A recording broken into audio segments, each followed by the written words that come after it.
Assalamualaikum warahmatullahi wabarakatuh.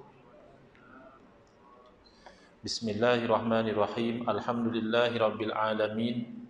Wa afdalus salati wa atammu taslimi ala sayyidina Muhammadin wa ala alihi wa sahbihi ajma'in. Rabbi shrah li sadri wa yassir li amri wa hlul 'uqdatam min lisani yafqahu qawli. Subhanaka la ilma lana illa ma 'allamtana innaka antal alimul hakim. Allahumma akhrijna min zulumatil wahmi wa akrimna bi nuril fahmi waftah alaina bi ma'rifatil ilmi wa sahhil akhlaqana bil hilm waj'alna mimman yastami'una al-qawla fayattabi'una ahsanah. Allahumma ati nufusana taqwaha wa zakkiha anta khairu man zakkaha anta waliyuha wa maulaha. Allahumma arinal haqqa haqqan warzuqna ittiba'ah wa arinal batila batilan warzuqna ijtinabah. Allahumma anfa'na bima 'allamtana wa 'allimna ma yanfa'una wa zidna ilman wa huda. Amma ba'd. Alhamdulillah, muslimin muslimat, hadirin hadirat yang saya hormati. Malam ni insya-Allah kita akan menyambung pengajian kuliah maghrib bulanan hari Jumaat yang ketiga anjuran Masjid Al-Khairiyah Keramat EU3 menggunakan kitab Kekeliruan Umat. Inilah jawapannya susunan Al-Fadhil Ustaz Mahathir bin Haji Jul hafizahullah ta'ala wa nafa'ana bihi wa bi'ulumihi fid daraini amin. Kita sampai ke muka surat 321 tapi kita undur sedikit ke muka surat 320. Kita ambil daripada asal perbincangan, iaitu subtopik yang ke-11 daripada bab yang terakhir, hukum tidak bermazhab. Soalan, terdapat golongan tertentu. Golongan tertentu ini bukan sahaja golongan yang terpelajar, yang belajar agama, bahkan termasuk orang awam, orang biasa-biasa, bukan mengaji sangat agama, mungkin ada pernah dengar kuliah ceramah macam itu, orang awam, yang mana mereka ini menolak untuk bermazhab. Dia tak nak ikut mazhab Syafi'i ke, Hanafi ke, Maliki ke, Hambali ke. Apa alasannya? Kerana kata dia, kenapa dia ikut mazhab yang kita disuruh ikut Quran dan Sunnah? Zaman Nabi SAW pun tak ada mazhab. Sepatut kita ikut Quran dan Sunnah. Jadi bagaimana kita menanggapi dakwaan golongan ini? Jadi sebelum kita pergi kepada jawapan yang ditulis oleh Ustaz Mahathir dalam kitab ini, kita refresh balik perbincangan kita dalam kuliah yang lalu. Pertama, dakwaan mengatakan bahawa mazhab tidak ada di zaman Nabi SAW itu tidak tepat. Kerana mungkin orang yang bercakap itu bila dia kata tak ada mazhab zaman Nabi SAW, dia membayangkan yang dimaksudkan itu adalah mazhab Hanafi, Maliki, Syafi'i, Hambali. Memang benar mazhab-mazhab ini belum ada. Di zaman Nabi SAW tak ada mazhab yang kita sebut tadi. Tetapi bila kita kata ada mazhab zaman Nabi SAW itu kerana ada konsep berbeza pandangan. Apa makna mazhab? Mazhab ini adalah perkataan bahasa Arab. Perkataan asal dia adalah zahaba yazhabu. Perbuatan yang bermakna pergi. Zahaba makna pergi. Jadi mazhab bila tambah huruf mim, dia menukarkan menjadi isim. Daripada fi'il perbuatan menjadi isim, noun. Ismu makan dikata, nama tempat. Jadi kalau ya zahaba yazhabu maknanya pergi, mazhab bermakna tempat pergi. Tetapi zahaba yazhabu juga boleh bermakna berpandangan.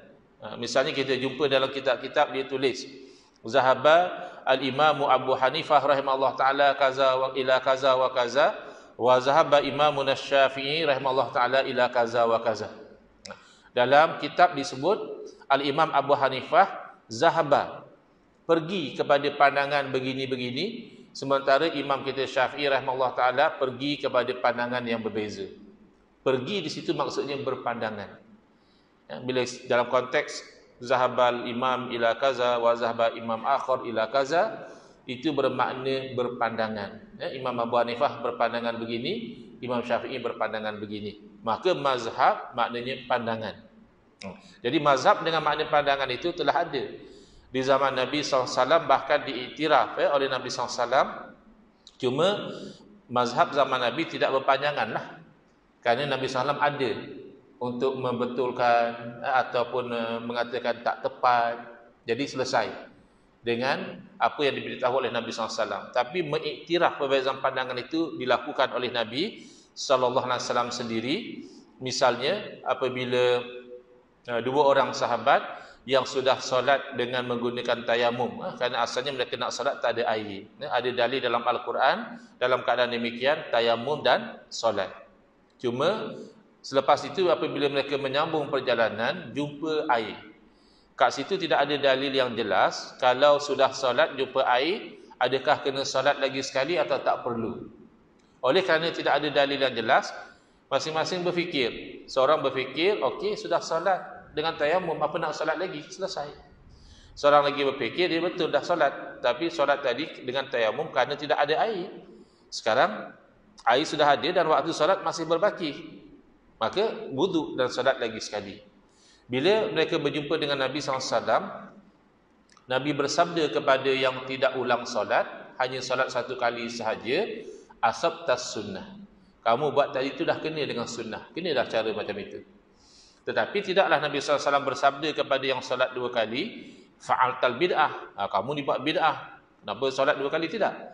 Bahkan Nabi SAW memberi satu bentuk pengiktirafan dengan sabda baginda, walakal ajru marrataini, dan bagi kamu pahala dua kali. Berarti Nabi SAW meraihkan pandangannya ini. Nabi SAW benarkan, yang satu lagi juga Nabi SAW tidak salahkan. Dalam kejadian yang lain, sebab kadang-kadang orang kata, apa susah-susah mazhab? Kita ikut hadis kan senang. Sebab manusia boleh tersalah dan tersilap. Tetapi Nabi dah confirm maksum. Nabi tidak ada membuat satu kesalahan atau dosa dan sebagainya. Ikut hadis lah. Nak ikut Imam Syafi'i buat apa? Walaupun Imam Syafi'i alim, boleh jadi salah lagi. Walaupun Imam Abu Hanifah alim, boleh jadi salah lagi. Ikut Nabi terus, senang. Orang yang bercakap macam ini, dia tidak faham kaitan mazhab dengan hadis. Kalau dia faham, dia tidak akan cakap macam itu. Kalau dia faham bahawa mazhab itu sebenarnya adalah natijah daripada usaha para alim ulama untuk ikut hadis. Jadi apabila ulama pergi pada Quran, bila ulama pergi pada hadis, akan berlaku salah satu dari dua natijah. Natijah yang pertama, iaitu bila ulama pergi pada Quran dan hadis, semua ulama memahami dengan kefahaman yang sama. Maka keluarlah fatwa yang sama, terhasillah natijah yang pertama, namanya ijma'. Iaitu kesepakatan para ulama yang sedemikian wajib kita ikut. Haram kita langgar ijma' ulama'. Tetapi tidak jarang-jarang berlaku bahawa apabila ulama' pergi pada Quran dan hadis, seorang faham begini, seorang faham begitu, maka keluar fatwa berbeza. Ulama' ni fatwa macam ini, ulama' seorang lagi fatwa lain. Maka inilah namanya khilaf. Ya, apabila berlaku khilaf, ada fatwa yang berbeza, maka fatwa yang berbeza itulah namanya mazhab. Itu berlaku di zaman Nabi SAW dalam nak memahami hadis Nabi, yang mana sahabat dengar sendiri dengan telinga mereka hadis yang dituturkan daripada mulut Nabi SAW, la yusalliyanna ahadunil asra illa fi Bani Quraizah. Jangan seorang daripada kamu sembahyang asar kecuali di kampung Bani Quraizah, iaitu satu golongan orang Yahudi yang mereka ini khianat kepada Nabi SAW dan juga penduduk Madinah dalam peperangan yang dikenali sebagai peperangan Al-Ahzab, iaitu coalition, orang-orang kafir berpakat nak mengalahkan penduduk Madinah, atau dikenali juga sebagai peperangan Al-Khandaq, peperangan parit. Kerana dalam peperangan tersebut, strategi yang digunakan oleh Nabi SAW dan para sahabat adalah menggali parit di keliling Madinah. Jadi sepatutnya orang Yahudi Bani Quraizah sebagai penduduk Madinah, rakyat Madinah, kena tolong Nabi SAW melawan musuh. Tapi tidak, mereka bersekongkol dengan musuh. Ini pengkhianat, ataupun dalam istilah undang-undang moden dipanggil treason. Setahu saya dekat Malaysia, undang-undang kita tidak ada kesalahan treason, tapi ada kesalahan yang dipanggil waging war against Yang di-Tuan Agong, melancarkan perang terhadap yang Tuan Agung. Iaitu juga kalau didapati bersalah, boleh dijatuhkan hukuman mati. Pernah digunakan terhadap kumpulan Al-Ma'unah, kalau masih ingat yang merampas senjata askar di kamp tentera dan sebagainya. Tapi kesalahan ini biasanya hukuman mati. Jadi di zaman Nabi SAW, Nabi SAW menghantar tentera untuk pergi menyerang kampung Bani Quraizah yang khianat dalam peperangan tersebut, dan Nabi SAW pesan tentera yang pergi ke sana tu jangan sembahyang asar kecuali di kampung Bani Quraizah. Jadi kalau ikut, mereka kata ikut hadis. Ikut hadis. Hadis kata jangan sembahyang asar kecuali di kampung Bani Quraizah. Tetapi apa yang berlaku? Dalam perjalanan, belum lagi mereka sampai ke kampung Bani Quraizah, telah masuk waktu asar. Sebahagian sahabat solat dulu, sebahagian lagi tidak. Mereka tunggu sampai di kampung Bani Quraizah baru mereka solat, sedangkan waktu asar sudah habis. Baik. Jadi apabila berita ini sampai kepada Nabi SAW, baginda tidak mengkritik mana-mana. Nabi tidak marah kepada yang solat dulu, Nabi juga tidak marah kepada yang solat luar waktu. Kenapa? Kerana masing-masing ada dalil. Yang solat dahulu bukan ingkar kepada perintah Nabi SAW, tapi mereka cuba memahami apakah tujuan Nabi SAW bersabda demikian. Dalam undang-undang Inggeris, kalau kita belajar jurisprudence, dia ada beza antara dipanggil purposive approach, dalam hakim nak mentafsirkan undang-undang, purposive approach, dia tengok apa tujuan undang-undang tu. Ada dipanggil literal approach, dia tengok wording undang-undang tu dan ditafsirkan. Jadi ada sahabat kita boleh katakan seolah-olahnya purposive approach. Apa tujuan Nabi SAW bersabda demikian? Supaya kita itu berjalan dengan cepat, bersegera ke kampung Bani Quraizah, kira-kira kita sampai itu waktu asar. Itu maksud Nabi. Tapi oleh kerana kita sudah terlambat, solat adalah ibadah yang berwaktu. Ada dalil mereka. Inna salata kanat alal mu'minina kitaban mauquta. Sesungguhnya solat itu ke atas orang mukmin merupakan kewajipan yang berwaktu. Jadi dia ada dalil, maka dia solat. Adapun yang tak solat, bukan juga menolak ayat Quran tadi, tapi dia memandang bahawa arahan Nabi itu memberi satu pengecualian. Untuk kejadian pada hari tersebut, boleh sembahyang asar luar waktu, tujuannya nak sembahyang di kampung Bani Quraizah sebagaimana zahir hadis. Jadi kedua-duanya itu tidak dikritik oleh Nabi SAW, menunjukkan baginda SAW mengiktiraf perbezaan pandangan dalam memahami dalil. Yang tadi tak ada dalil. Kalau jumpa air, adakah nak kena wuduk dan solat lagi sekali? Memang tak ada dalil. Yang ini ada dalil, tapi berbeza dalam memahami dalil. Masih boleh berlaku. Bahkan kalau masih ingat, dalam kuliah yang lalu saya bagi contoh, semata-mata nak memahami huruf ba satu saja, berlaku 3 mazhab dalam bab wuduk. Idza qumtum ila salati faghsilu wujuhakum wa aydiyakum ilal marafiqi wamsahu bi ru'usikum wa arjulakum ilal ka'bain. Cara solat, idza qumtum, kalau terjemah direct, apabila kamu telah solat. Sebab qumtum tu fi'il madhi, past tense. Jenuhlah lepas solat baru wuduk. Siapa punya ajaran? Idza kuntum ila solah, maksudnya apabila kamu nak solat, maka basuh muka, basuh 2 tangan hingga ke siku, wamsahu bi ru'usikum. Hendaklah kamu sapu dengan kepala kamu. Kalau terjemah direct. Macam mana kita wuduk? Letak kepala dekat air, sapu dengan kepala? Tak. Tidak ada ulama yang memahami wamsahu bi ru'usikum makna sapu dengan kepala, tidak. Ulama faham macam mana? Mazhab Syafi'i memahami wamsahu bi ru'usikum maksudnya sapulah sebahagian kepala kamu. Sebab itu dalam mazhab Syafi'i, kalau kita sapu sekadar 3 helai rambut pun sudah sah, kerana sudah memenuhi konsep sebahagian. Mazhab Hanafi mengatakan kalau setakat 3 helai rambut tak sah, paling tidak sekadar setapak tangan. Dalam satu hadis Nabi SAW diriwayatkan baginda berwuduk, baginda tolak serban ke belakang, lalu sapu di atas kepala dan serban. Kalau tak perlu kena sekadar setapak tangan, tak ada makna Nabi SAW tolak serban ke belakang. Itu kefahaman mazhab Hanafi.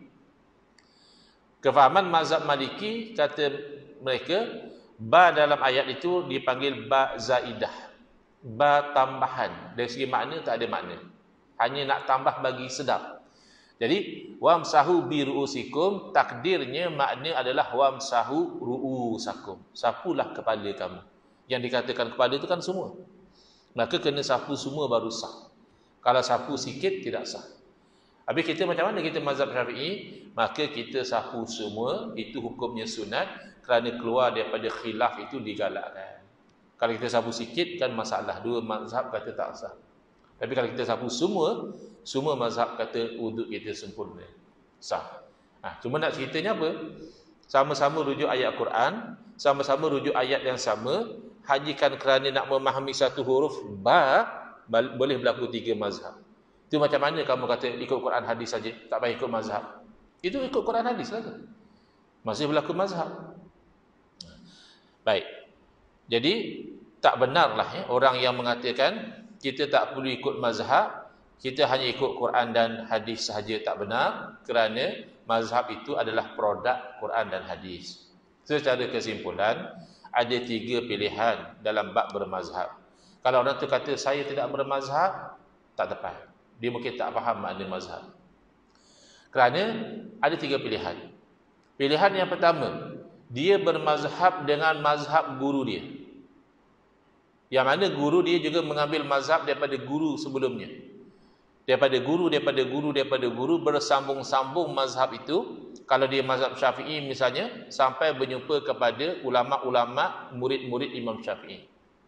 Habis berjumpa pada Imam Syafi'i. Lagi berjumpa kepada guru Imam Syafi'i. Berjumpa kepada tabi'in, sahabat, dan berjumpa ilmu itu kepada Rasulullah sallallahu alaihi wasallam. Ini bermazhab dengan cara ambilan yang sanad perguruan itu bersambung sampai kepada Nabi sallallahu alaihi wasallam, yang seumpama itu di zaman kita hanya tinggal 4 mazhab. Habis mazhab yang lain pupus, tak sampai. Ada mazhab ulama-ulama yang hebat-hebat, fuqaha us-sab'ah, ahli fiqh yang 7. Di zaman mazhab yang 4 pun ada ulama-ulama mujtahid yang lain. Bahkan Imam Syafi'i rahimahullah ta'ala pernah memuji, mengatakan bahawa Al-Lais bin Sa'ad, seorang ulama mujtahid, beliau ni lebih faqih daripada Imam Malik. Padahal dua-dua tu ulama besar. Imam Syafi'i puji mazhab ataupun kepakaran Imam Lais bin Sa'ad, lebih faqih, lebih faham hukum berbanding Imam Malik. Padahal Imam Malik pun sudah hebat. Tapi mana mazhab Imam Lais bin Sa'ad? Sekarang siapa beramal dengan mazhab Imam Lais bin Sa'ad? Tak ada. Kenapa? Tak sampai. Mungkin kita dengarlah satu dua fatwa yang dinisbahkan kepada beliau, dalam isu ni dinisbahkan beliau berfatwa begini, tapi nak taklid tak boleh. Kerana tak sampai. Kan dalam hadis pun kan sabda Nabi SAW. Tapi kenapa tak pakai hadis tu? Oh, ada masalah pada periwayatan dia. Ada terputus di sini, ada perawinya pelupa. Itu pun sudah ada perbincangan, padahal itu hadis Nabi. Tapi oleh kerana riwayatnya itu ada masalah, maka ada tempat-tempat tidak boleh diamalkan. Bayangkan hanya fatwa ulama, tak sampai kepada kita. Kalau sampai pun putus-putus, sampai pun terbahagi-bahagi. Takkan fatwa itu dah ditarik balik, takkan fatwa itu hanya pengecualian daripada kaedah umum, kita tak tahu. Maka tak boleh amal. Itu sebab dia, bukan kerana taksub. Kamu ni taksub dengan mazhab yang 4, kenapa? Bukan masalah taksub. Kalau sampai mazhab yang lain itu kepada kita pasti itu mazhab boleh ikut. Masalahnya tak sampai. Baik. Pilihan yang kedua. Oh, kata dia, saya bukanlah tak mau ikut mazhab, tapi saya ni lebih selesa ikut apa yang pensyarah saya kata. Sebab pensyarah saya ni dia belajar sampai PhD. Kalau baca Imam Syafi'i, Imam apa tu tak ada PhD. Jadi kalau pensyarah saya ada PhD, saya selesa ikut dia. Apa pendapat yang dia kata kuat dalam masalah ni, dia kata ini yang kuat, saya ikut. Kalau dia kata tak dalam masalah ni, ini yang kuat, saya ikut. Jadi dia sebenarnya ikut mazhab pensyarah dia. Mungkin pensyarah dia kata, okay, dalam bab ni mazhab Hanafi kuat, dia pun ikut. Oh, dalam bab ni tak, mazhab Hanafi tak kuat, yang kuat mazhab Syafi'i, ikut. Jadi kuat tak kuat tu siapa yang kata? Pensyarah dia kata. Maka dia sedang ikut mazhab pensyarah dia. Nak kata tak bermazhab, tak juga. Pilihan yang ketiga, kata dia, saya ni ustaz, saya jenis tak taksub punya orang. Mazhab imam-imam pun kalau saya tengok tak kena dengan Quran hadis, saya tak ikut. Saya imam tak maksum. Oh ya, imam tak maksum. Awak maksum ke? Awak tu maksum ke tidak? Ya. Hatta kalau pensyarah saya sendiri, walaupun dia ada PhD, tapi kalau saya lihat pendapat dia tu tak kena dengan Quran hadis pun saya tak pakai. Yang jenis tak ta'assub punya orang. Bukan awak tak ta'assub. Cuma awak tak sedar. Awak tu ta'assub dengan pandangan awak sendiri. Ya. Awak dengan nahu lintang pukang bahasa Arab pun tak pernah faham, ya. Tiba-tiba awak boleh tentukan pendapat imam-imam mazhab tu kena tak kena dengan Quran hadis. Usul fiqh awak belajar bila? Usul tafsir awak faham bila? Ya. Cara istinbat hadis macam mana? Masalikul illah awak faham ke tidak? Apa rukun qiyas awak reti ke tidak? Tiba-tiba awak nak kata, awak nak nilai mana pendapat imam yang lebih kuat, awak sedang ta'assub kepada mazhab awak sendiri. Dan ini dibimbangi cepat masuk neraka. Kenapa? Nabi SAW memberi amaran, ajarukum alal fatwa awil futya, ajarukum ala nari jahannam. Orang yang paling berani antara kamu berfatwa, itulah orang yang paling berani masuk neraka jahannam. Beranilah. Ya, bahasa Arab dia pun tak berapa pasal tahu anak anta je. Batu tahulah 2-3 patah perkataan. Hanya kan baca terjemahan Quran. Lepas tu nak berfatwa. Ya, tak pernah belajar usul fiqh, tak pernah faham rukun qiyas, tak pernah faham masalik illah, tak pernah faham ilmu dilalah, apa jenis dilalah yang terang, apa jenis dilalah yang tak terang. Yang tak terang tu berapa level? Kalau berlaku contradiction nak dulukan yang mana? Ada ke benda macam tu? Ada benda macam tu pun kamu tak tahu. Tiba-tiba kamu konon-kononnya nak tentukan pendapat siapa yang kena dengan Quran hadis. Maka ini namanya angan-angan. Saya bukan apa, saya jenis tak mau ta'assub. Maka saya nak amal semua mazhab. Boleh ke bang amal semua mazhab? Boleh ke amal semua mazhab? Kita ambil contoh mudah lah. Dalam bab sunat tak sunat baca doa kunut subuh, ada dua pandangan yang besar. Satu mengatakan sunat, satu kata tak sunat. Awak nak amal dua-dua, yang mana satu awak amal? Baca kunut ke tak baca? Kan satu juga akhirnya. Makanya ulama-ulama yang hebat-hebat dahulu, walaupun mereka mahir banyak mazhab, mereka amal satu. Kita satu mazhab pun tak mahir, nak amal 4. Itu namanya angan-angan majnin. Betul. Ya, saya tak kata kat orang lain, saya sendiri. Saya mengaku mazhab Syafi'i, bukan saya mahir sangat mazhab Syafi'i. Banyak hukum hakam mazhab Syafi'i saya tak tahu. Tiba-tiba nak beramal 4, kan tu angan-angan. Ya. Baik. Dalil Al-Quran, firman Allah Ta'ala, fas'alu ahla zikri in kuntum la ta'lamun. Hendaklah kamu tanya ahli zikir, orang yang tahu, orang yang ada ilmu kalau kamu tak tahu. Tanya saja ke? Tanya dan ikutlah. Takkan Allah suruh tanya, oh ya macam tu, okey tak apa, tapi saya tak nak ikut. Itu faedah tanya. Faedah tanya orang yang tahu, supaya selepas kamu bertanya dan diberi jawapan, kamu ikut. Maka yang tahu itu adalah imam-imam mujtahidin. Bila ditanya oleh orang awam dan mereka berfatwa, maka orang awam wajib ikut. Sebab orang awam tidak pandai berinteraksi dengan Quran hadis. Tapi saya nak ikut dalil, bagus ikut dalil, tapi untuk ahli dalil. Yang bukan ahli dalil, kalau nak ikut dalil, nanti jadi ahli dhalal. Orang sesat. Boleh ke sesat Ustaz ikut Quran hadis? Kenapa tak boleh? Yudhillu bihi katsiran wa yahdi bihi katsiran. Dengan apa yang ada dalam Quran, Allah menyesatkan ramai orang. Mana dengan salah interaksi dengan Quran tu jadi sebab ramai orang jadi sesat. Wa yahdi bihi katsiran, dan beri hidayah ramai orang dengan apa yang ada dalam Al-Quran. Apa beza? Yang ni interaksi dengan Quran jadi sesat. Yang ni interaksi dengan Quran dapat hidayah. Bezanya adalah betul atau tak betul cara interaksi. Macam mana cara yang betul? Iaitu masuk kepada Al-Quran melalui pintu ulama. Mana dalil? Inna Allah la yakbidul ilma intiza'an yatazhu anil ibad. Allah tidak cabut ilmu dengan cara Allah sentap daripada hamba, hilang ilmu. Tak, bukan macam tu. Tapi macam mana cara Allah tarik ilmu? Walakin yakbidul ilma biqabdil ulama. Maka tetapi Allah akan cabut, hilangkan ilmu dengan cara Allah matikan ulama. Mana kalau boleh dapat ilmu direct Quran hadis, tak perlu pintu ulama, tak ada makna. Satu, ilmu hilang bila Quran dan hadis terangkat. Ini Quran dan hadis masih ada. Bahkan lebih senang nak cari dalam internet, dalam apa terkumpul. dalam mausuahnya terkumpul. Tak macam dulu kan, nak cari Quran hadis mereka terpaksa pergi sana sini, lagi senang. Tapi kenapa ilmu hilang? Kenapa orang tidak sealim ulama-ulama dahulu? Kerana bila ulama mati, ilmunya tidak sempat digali oleh murid-murid, maka hilang sebahagian daripada ilmu. Okay. Baik. Kemudian dalam kitab ataupun hasyiah kepada I'anatul Talibin, Al-Imam Said Bakri mengatakan, kullun minal a'immatil arba'ati ala sawab. Setiap daripada imam-imam mazhab yang empat itu, mereka berada di atas kebenaran. Wa yajibu taqlidu wahidin minhum. Maka wajib ke atas orang yang tidak tahu, orang yang tidak mujtahid, bertaklid kepada salah seorang daripada mereka. Bukan haram ke taklid, Ustaz? Ya, haram pertama dalam bab akidah.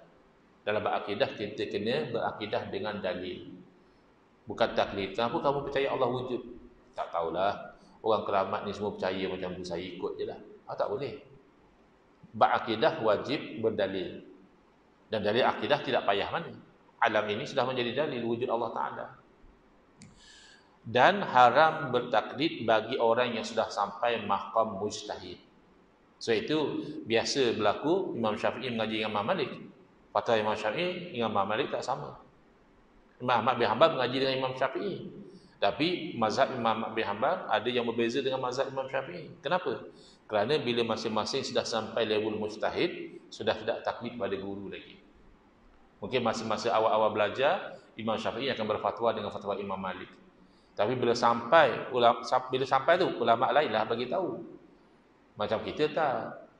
Kita asal ada akaun Facebook, kita jadi mujtahid terus. Keluar fatwa dalam Facebook begini. Kita sendiri. Dahulu, ulama-ulama yang mengata Syafi'i, kamu sudah boleh berfatwa. Imam Malik kata pada Imam Syafi'i, keluar fatwa dalam bab ni. Jadi bila sudah dapat pengiktirafan daripada ulama-ulama, barulah ulama itu berfatwa. Sudah jadi mujtahid, haram bertaklid. Untuk level kita yang bukan mujtahid, terbalik. Haram kita itu berfatwa, wajib kita bertaklid.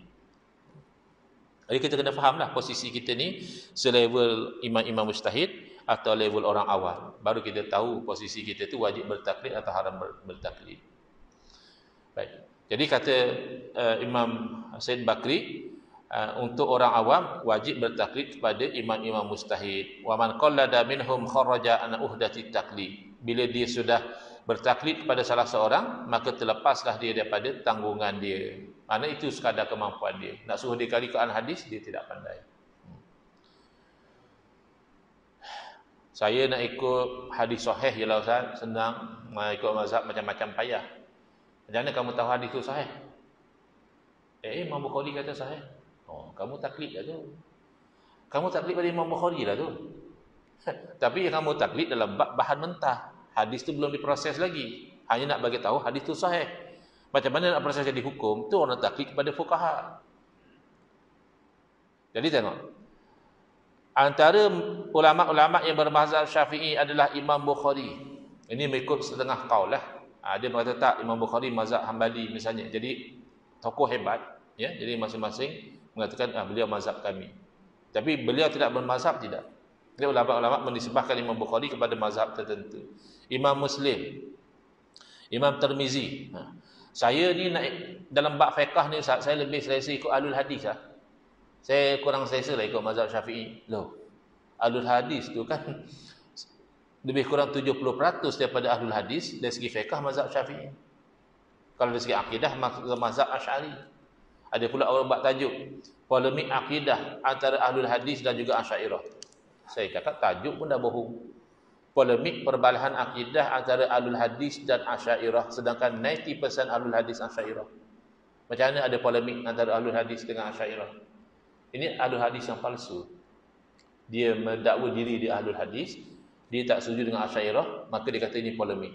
Padahal kalau Ahlul Hadis sebenar, majoriti adalah Asy'ariyah dari segi akidah dan ramai dari segi fiqh bermazhab Syafi'i. Imam An-Nasa'i, Imam Bawasan Asy'ari Mujaddid Qurun ketiga, Imam Ghazali, Imam Suyuti, Imam Ibn Hajar Asqalani, Imam Ramli, Imam Subki, Syekh Zakaria An-Nasari, Imam Nawawi, Imam Sya'rani, ya, dan sebagainya, ya.